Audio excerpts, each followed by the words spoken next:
Last year, a buddy and I decided to go camping in the Coconino National Forest area in Arizona. We were both needing to escape the stress that had built up and to just immerse ourselves in nature for a while. Our plan was to stay for several days and take things easy. When we got there, we set up our camp near the lake so we could try out my new canoe. The first couple days went great. We were hiking and fishing and canoeing, and we were finally starting to decompress. On the third day, we were relaxing at the campsite after hiking in the morning. Suddenly, we both caught a whiff of something foul-smelling, like a garbage can on a hot day. Of course, we both started joking and accusing each other of being the guilty culprit. We laughed it off and figured it was just a passing smell. But about an hour later, I was fishing by the shoreline of the lake when I caught the same foul smell again. It was a lot stronger this time, and I couldn't ignore it. I looked around trying to figure out where the smell was coming from, but I didn't see anything. It was unnaturally strong though, and it was bothering me to not be able to identify it. I walked back to the campsite and the smell stayed strong. We looked everywhere around the campsite, but we still came up empty-handed. As the day went on, the smell kept coming and going. Then when we were cooking dinner later, we started hearing something that sounded like someone chopping wood a couple hundred yards up the hill behind us. It went on for about 10 minutes, with intervals in between, and we couldn't help but feel a little unnerved by it. We wondered who would be chopping wood at this time of night when it was so dark. The thing is, the chopping was coming from a wooded area where there were no campsites. We kind of wanted to investigate, but we decided it probably wasn't the best idea to wander into the forest at night. The chopping sound eventually stopped completely, and then there was this really deep silence that seemed to hang in the air. We tried to shake it off and focus on cooking dinner, but we couldn't help feeling a little spooked by it. We eventually relaxed and were drinking and talking when suddenly we heard a deep, throaty bellow. The sound was so loud that it echoed through the hills above us and made us both stop talking immediately. I knew for a fact that there was no wildlife in Arizona that could make that kind of noise. We decided to move our tent and other camping gear right up to the shore of the lake. We figured that whatever was out there would have a harder time sneaking up on us from that direction at least. But we were feeling pretty nervous by then. We thought about packing up and heading for the truck, which was on the other side of the lake by the road we had driven in on. But it had taken us half an hour to walk into our campsite on the first day, and we didn't want to risk running into whatever had made that sound. We decided to stay put and keep a close eye out. We made sure to keep the fire going, thinking that might deter whatever it was. Probably about an hour after we'd heard the bellow, we heard the chopping wood sound again, but this time it was further away than the first time we heard it. It just didn't make sense. Then about 10 minutes later, we heard footsteps coming toward us along the shoreline. We shone our flashlights in that direction and we saw a guy and a girl heading toward us carrying a bunch of gear. When they got closer, we could see that they looked scared, and we asked if they had heard that strange bellowing sound. They said that they had and were too worried to stick around. We discussed our options and decided that it might be best if we banded together and hiked back to the forest road where our vehicles were parked. We packed up our gear and headed out, trying to look in every direction while we walked. The whole time we were walking to the road, that foul smell was in the air again. It was seriously overwhelming. As we were approaching the road, we heard a loud snap of a branch, and the girl started running ahead of us. Then about halfway between us and the girl, this giant thing stepped out of the trees. It was like a 7-foot-tall ape covered with dark, shaggy hair. It was huge and really buff with these huge shoulders and chest and no neck. It was probably only about 50 feet away from us. The girl had kept running and we couldn't even see her anymore. The three of us just stood there like morons gaping at this thing. Then it let out a bellowing scream. It was like a jolt of adrenaline had shot through us, and we all just started sprinting up the road as fast as we could. We were gasping for breath, but we didn't stop until we reached our vehicles and drove the hell out of there. That thing was terrifying. You wouldn't believe how huge it was. No way in hell would I ever try to camp in that area again. I always wish we had a way to contact that couple so we could talk about what happened. because I'm sure it was a Bigfoot.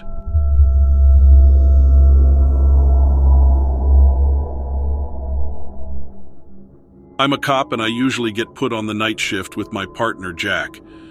Our beat is usually pretty quiet.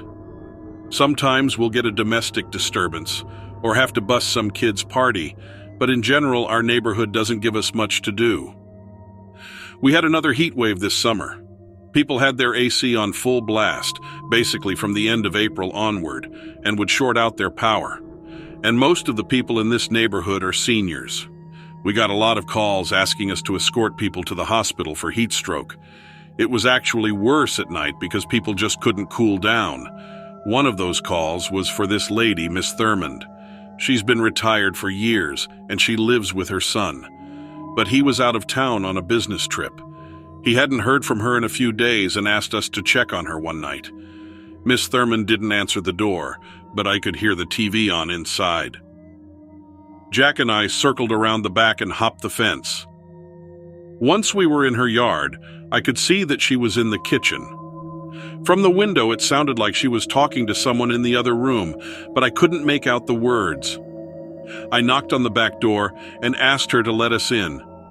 She looked surprised to see us standing there, so I explained that her son sent us. She came out into the yard and told us that she needed a place to stay because she didn't want to be in the house. At that point, Jack and I were concerned. I asked her if someone was in there with her. She said no. I asked her if she was in danger, and she said she wasn't sure.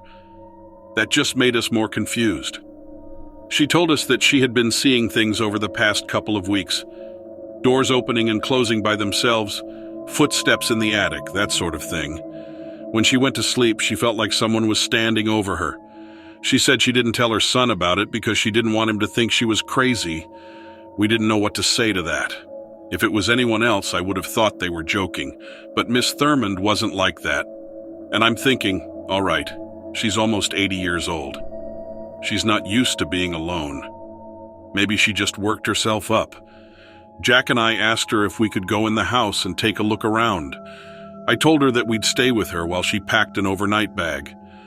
I could tell she didn't really want to let us in. Maybe she thought it was dangerous. I don't know. But she led us back into the house. We searched the house, but we didn't find anything out of the ordinary. No one was in there but us. We checked all the closets and under the beds, but there was nothing. We told Miss Thurmond that we didn't see anything, but she insisted that someone was in the house with her. We waited in the bedroom while she packed. Then we heard a stomping noise come from upstairs.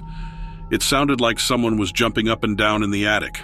She got really spooked, so I told Jack to wait with her while I checked it out. The attic was full of junk and old boxes. It was dusty too, like no one had been up there in ages. I waved my flashlight around to see if I could spot a raccoon or something, but no one was up there but me, and there weren't any windows either. So, it wasn't like anything could have blown in from outside. I was just about to head back downstairs when I heard the stomping again. It sounded like it was right in front of me, and I'm telling you, I was looking at nothing but thin air. I even walked over to where it was coming from and moved some boxes out of the way.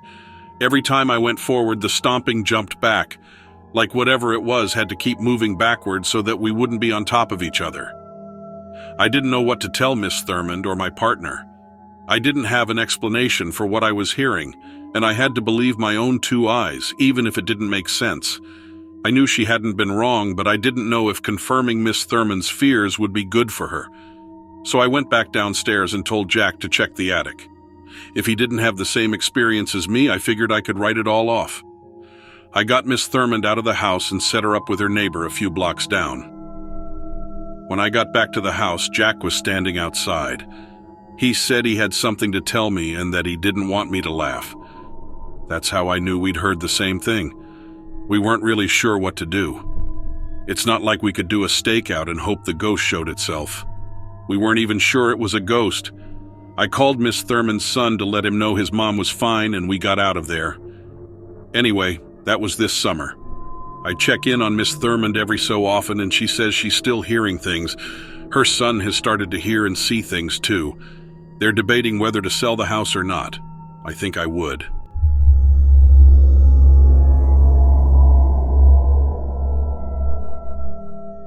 When I got married about 10 years ago, we decided to move out of the city and try living in a more rural area of New Hampshire. We found a nice new rental house in a quiet area. It was on a dead-end street, which sounded good to us. We'd been living on a street where people were always racing by going like 50 miles an hour. This felt like it would be a nice change. There was a huge property with a bunch of land behind it at the end of the street. We figured it would be nice to have some wildlife for neighbors. There were just a few other houses on the street. After we moved in, we met most of the neighbors, and they seemed nice enough. But we never saw anyone around at the big property at the end. Nobody else seemed to know anything about it. Like I mentioned, our rental was a new build, as were the other houses, so no one had lived there long. The neighbors said they hadn't really seen lights on in the old place. They said they occasionally heard screaming sounds coming from that direction that they assumed were bobcats or red foxes that were common in the area. About 3 months after we moved in, we decided to adopt a dog. He was a little under a year old, and when we saw him at the shelter, we couldn't resist. This dog was completely untrained, but we figured since we had a big backyard, we'd at least have a lot of room to work with him. About a week after we adopted him, I came home from work early in the evening. My spouse was out of town, and I went out to check on the dog. I saw that he'd dug a hole and escaped under the fence. One of the neighbors came out and said she'd seen the dog running off toward the old property. She hadn't tried to get him since she couldn't leave her kids. I walked up there to look around. The old house was pretty hidden behind some big trees, so I'd never really gotten a good look at it. When I got to the back fence, I saw an old "Trespassers will be shot" sign hanging there. I didn't think it would be a good idea to go through. The place looked deserted, though. The fence was rusty and broken, and the bushes were overgrown and taking over. I looked in one of the windows and saw old furniture, but no sign of life. I was trying to decide if I should go ahead and trespass when I heard a scream. I dropped down and looked through the fence as best I could. It got totally quiet, and I didn't see anything. Then I saw this fox take off from the underbrush and make a mad dash along the side of the hill, and I realized the scream was coming from it. Then I saw this massive thing chasing after it. I don't know what to call it. It was like a giant demonic-looking canine.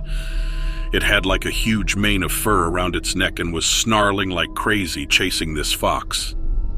It caught up to the fox with no problem and clamped its jaws around its neck, and I saw blood spurt everywhere. I turned around and ran back to my house and locked myself in. Holy freaking God, I was more scared than I'd ever been. I'd never seen anything like that. The freakiest part is that it was 6 or 7 feet tall and running on its hind legs. You could almost call the body human-like except for the size and the hairiness. All I could think about was my poor dog on the loose out there.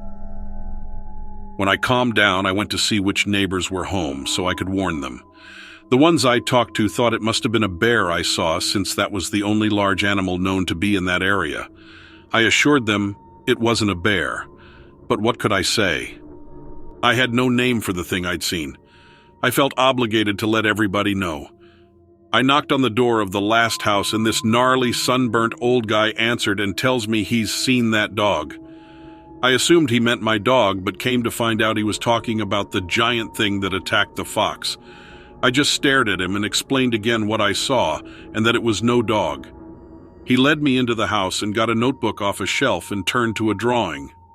Holy crap, if that drawing didn't look really similar to what I'd seen. The guy said he'd just moved into this house with his daughter, but he used to live over the hill and had seen this creature when he used to hunt. He kept referring to it as a dog man. He said that when he was out hunting and saw it, he thought it was a coyote, but then it stood up, and he immediately knew it was something much worse. I was just floored by his story. I told him I thought I should call the police, and he just kind of laughed. I stepped back outside and looked up at the road, and my dog came barreling out of nowhere. He was whimpering and jumped on me and was shivering like crazy. He couldn't stop shivering. I took him home and wrapped him in a blanket and held him for a long time. I never want to see something like that again. We moved out of there as soon as our lease was up.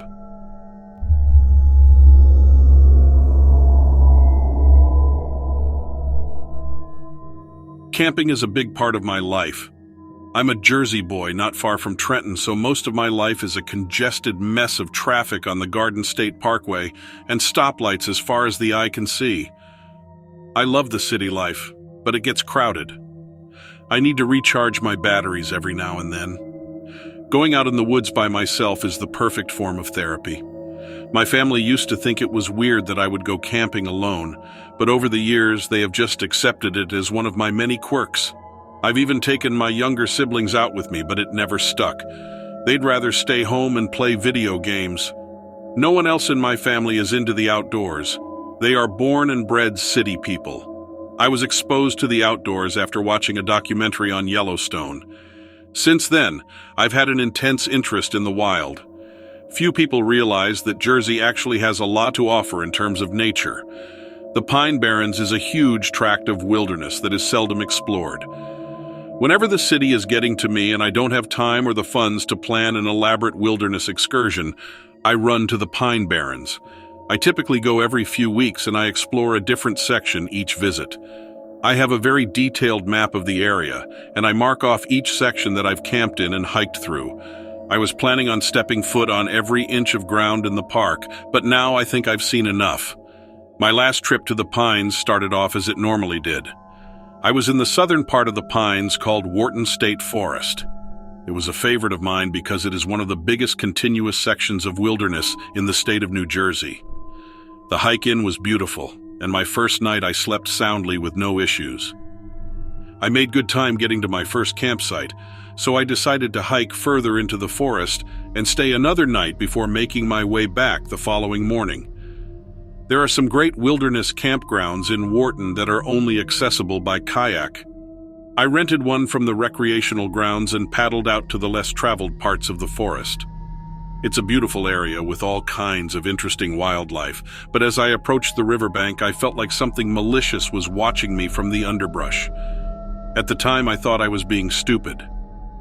An experienced outdoorsman should not be scared by superstitious feelings, but alarm bells were going off in my head. The sun was beginning to set as I pulled my kayak up onto the bank and tied it off. I caught glimpses of faintly glowing eyes in the dark out of the corners of my eyes.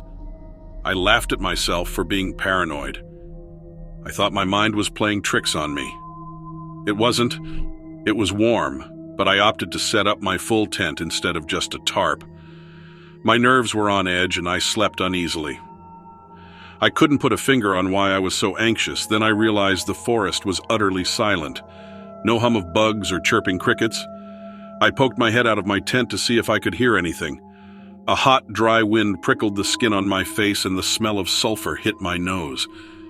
A pair of faintly glowing eyes peered out at me low in the tree line. Some predatory creature was stalking me. I watched in terror as the eyes floated up in the dark several feet above where a normal person's head would be. The creature stepped out of the trees, and I saw its horse-like head slide into the light. I let out an involuntary gasp, and the creature's leathery wings snapped open. It opened its mouth and let out a low growl. Steam vented from its throat like it had a small fire inside its belly. I ran for the kayak. It was a short run, but I smashed through the underbrush and cut up my unprotected legs. I almost had a heart attack trying to undo the knot that tethered the kayak. I pushed the boat into the water and jumped on. I was about halfway across the river when I heard the beating of giant wings. It sounded like flags snapping in the wind. The creature was circling above my boat like a massive vulture. I could make out the faint glow of its eyes and puffs of smoke hanging in the air. It dived for me like a hawk. I jumped out of the kayak and hung off the side. It smacked into the kayak, causing it to bounce against my head and bust up my face. Some water must have splashed on the creature.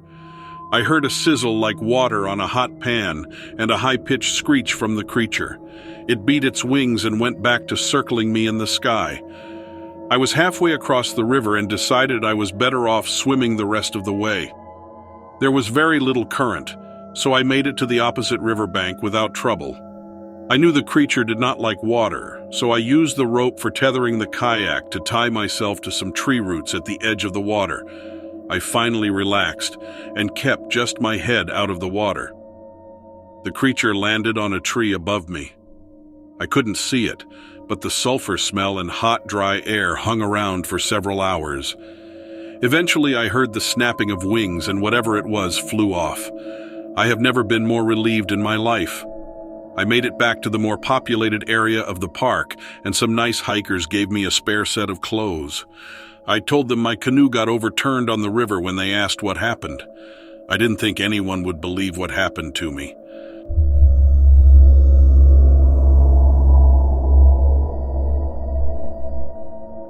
This happened last spring, and I've got proof that these creatures really do exist, but the authorities are trying to cover it up. Here's what happened. Me and Toby are both experienced hikers, and we've always wanted to do the old Rag Mountain hike in Virginia at Shenandoah. It's like a bucket list thing. We both finally got some time off work and decided to go for it. The thing about this trail is they don't allow you to camp above 2,800 feet, and the summit is at 3,585 feet, so we decided to backcountry camp in the Berry Hollow area. This was on a Tuesday night, and there were some cars in the parking area, but we didn't see a soul in the woods. Kind of surprising because it's a popular hike, but it was in late May while school was still in session. We found a sweet spot about 1.5 miles from the parking area and set up our tent. We didn't stay up late since we wanted an early start. I woke up in the middle of the night and lay there for a minute trying to figure out why. I heard it then. Something was walking around the campsite. I sat up and listened, but I didn't panic. I figured it was a deer close by, so I laid back down. No growling, nothing to worry about, right? Toby slept right through it. It went quiet after a minute, and I fell back asleep. I told Toby about it the next morning, and we both took a look around the campsite. There was an acrid smell in the air, and we figured maybe it was a buck marking its territory. That is, until we saw the prints in the dirt at the edge of the clearing. It wasn't hooves, it was feet. It almost looked like a raccoon's foot, but even bigger than my own foot, with claws at the end, but too skinny for a bear. There were only 4 toes, and they were kind of spread out like a bird's foot is. We looked at it for a minute, but it was kind of smudged, so we couldn't really say for sure what it was. We didn't worry that much about it. We were psyched to begin hiking. It's just over a 5-mile hike to get from where we camped to the overlook. You gotta go down Weekly Hollow Fire Road for 2.5 miles, then turn onto the Ridge Trail. From there, it's just shy of 3 miles to the overlook. It's real strenuous, though, and even though we were doing this midweek, we wanted to get started early in case it got crowded. So we walked for a ways, and everything seemed perfect. Great weather, nice woodsy trail. We carried day packs with snacks and water and stopped every now and then to take a break. When we turned onto Ridge Trail, it got more difficult. There's these areas in the woods where it's not obvious which way to go. We'd read in the guidebook to look for blue paint marking the way, but we didn't see many of those marks. Maybe that's only on the rocks above the tree line. I don't know. I was starting to think we got turned around. Then I saw a break in the tree line ahead, and I knew we were on the right track. I yelled to Toby we were getting close and to hurry up. He yelled back for me to go ahead and he'd catch up. He had to see a man about a horse. I cracked up because that was so like him. But I went on ahead, getting to the first ridge above tree line. It wasn't the summit, but all of a sudden you could see for a way, and it was amazing. Then I heard Toby scream, like not a yell, but a scream of pain.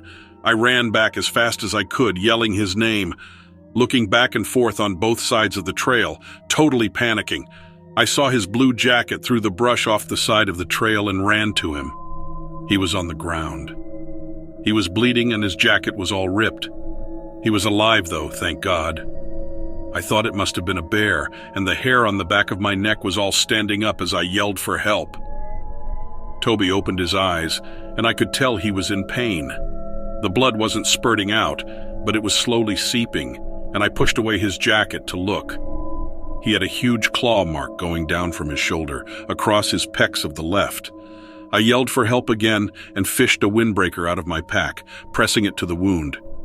He said something, and I couldn't understand it at first. Then I realized he was saying, "Picture phone." Then he passed out. I looked around and saw his phone and picked it up, putting it in my pocket, my mind going in a million directions. I needed to get help immediately, and there's no signal up there. I didn't think I could carry him out. I started yelling for help again, like every 5 seconds, and thankfully I got someone's attention. A dude came by and I shouted for him to get a ranger. My buddy's been hurt. There's a ranger stationed at the junction of Weekly Road and Ridge Trail. I checked and the wound was seeping blood, but I didn't think Toby was in danger of bleeding out. I kept one hand on the jacket, pressing down, and fished his phone out. I needed to see the picture. I was in shock when I opened the app and this picture popped up. It looks like a freaking dinosaur. This thing was in the woods here with us. I was totally freaked out, looking around, hoping it wouldn't come back. I didn't have to wait long for help to arrive, and I just said I didn't know what attacked him. I needed them to focus on my buddy at that point, and to be honest, I was doubting my own eyes. I wanted to look at that picture real good before I told someone about it. They got Toby to the hospital, and I looked at the picture again. Unbelievable. But the proof was right there. I hit share on his phone and sent a copy to myself. Then I showed the picture to the ranger who was there to take my statement. I told him that Toby had snapped it right before he was attacked. I also mentioned something had been at our campsite last night. Maybe this thing had been stalking us. I handed over the phone, waiting to see his face when he saw the creature. The dude totally shut down. No expression at all. He just said, okay. I need to hang on to this to show my supervisor. I said, what is that thing?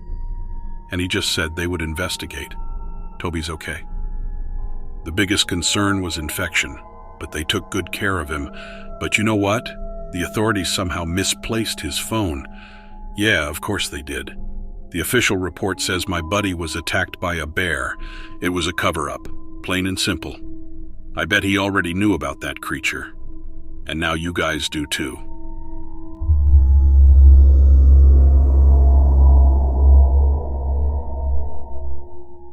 I have a freaky experience that happened to me a little while ago. I'm an avid explorer, and I love checking out abandoned buildings and stuff like that. I was never a believer in the paranormal, but now I just don't know. There is at least more out there than we care to admit. One day I was hiking and I saw the mouth of a cave. It looked awesome and I went inside to check things out. It was far too dark to go without a flashlight, so I figured I'd return the next day and check it out once I had a flashlight with me. The next day, I was planning on making a day of exploring the cave. I packed myself a nice lunch, plenty of water, and a flashlight, and headed back to the cave. When I arrived where I thought the cave was at, there was nothing there. I'm pretty good with directions and do this sort of thing all the time, but I must have gotten the location wrong. I spent hours retracing my steps and trying to find the cave again, but it was nowhere to be found. Finally, it got dark, and I started heading back to my car. Even though I didn't find the cave, it was still nice to hike around the woods and soak in the sunshine all day. I got to the location I originally thought the cave was at, and it was there again. I swear I visited that exact spot at least 5 times that day. There's a slight possibility I was mistaken, but I'm telling you, I retraced my steps and mapped out where I had walked and where I hadn't walked, trying to find this damn cave. It was like it just appeared suddenly out of nowhere. I wasn't crazy about the idea of going into the cave then for a couple of reasons. First, it was getting dark, so if bats chased me out of there or something, it would be more difficult to find my way out. Secondly, if I broke my ankle or something, nobody would be around to help. Also, the park was about to close, and it's technically illegal to be there that late. I'll be honest though, that last one very rarely stopped me. I spent all day looking for the cave and didn't want to go home without achieving my goal. I turned my flashlight on and went in there. It was pretty cool at first. It went way deeper down into the earth than I figured it would, and there were all kinds of stalactites, stalagmites, and many natural beauties that no human hand had probably ever touched. I've been to caves before, but this thing was seriously gorgeous. I was surprised it wasn't more well known and that the park didn't close it off and try to preserve it. It was worth the wait and spending the whole day trying to find it. You could hear some serious echoes reverberate all through the cave. Every step I took, you could echo all around, and it was cool. I yelled a couple of times to hear how long it would take for it to return to complete silence. It was a lot of fun exploring the cave. I eventually got to this point where I couldn't walk on the rock anymore. It dropped off into this huge room. It was much bigger than my flashlight would allow me to see, but what I could see was amazing, and I could tell by the sounds of the echoes that it was huge. I started heading back, and I noticed this part of the cave that I didn't see before. It was a small opening that I had to sort of crawl through. When I got to the other side, it opened up to a small room with a hole in it. When I flashed the light at the hole, I saw huge glowing orange eyes. I freaked out and froze. There was a small gray-skinned creature that had arms and legs similar to a human, but much more gangly and spindly. Its head was much bigger than its small, skinny body. We just looked at each other for a little while, and then it picked up a rock. I was terrified and crawled back through the opening as fast as I could. I got the hell out of the cave as quickly as I could. Everybody I've told this to makes fun of me and says it's Gollum from Lord of the Rings, but it absolutely terrified me. In hindsight, going spelunking in caves alone is probably not a good idea. I've read stories of bears living in caves, so I guess I should consider myself lucky for not being mauled to death. But I wasn't able to find anything about creatures matching that description that dwell in caves. That nasty thing's glowing orange eyes are still burned in my memory, and I don't want to think about what it was about to do to me with that rock. I don't necessarily know if I believe in ghosts and stuff now, but I'm not arrogant enough to say outright that they don't exist. Nobody I've explained this story to has been able to give me a reasonable explanation for what I saw. Was it an alien? Was it some sort of demon? Did I discover some sort of new species of human? I have no idea, but I'm willing to admit that there are some strange things out there. After what I saw, I can't say with certainty that Bigfoot, the Loch Ness Monster, and aliens don't exist. I just want to know what I saw in that cave.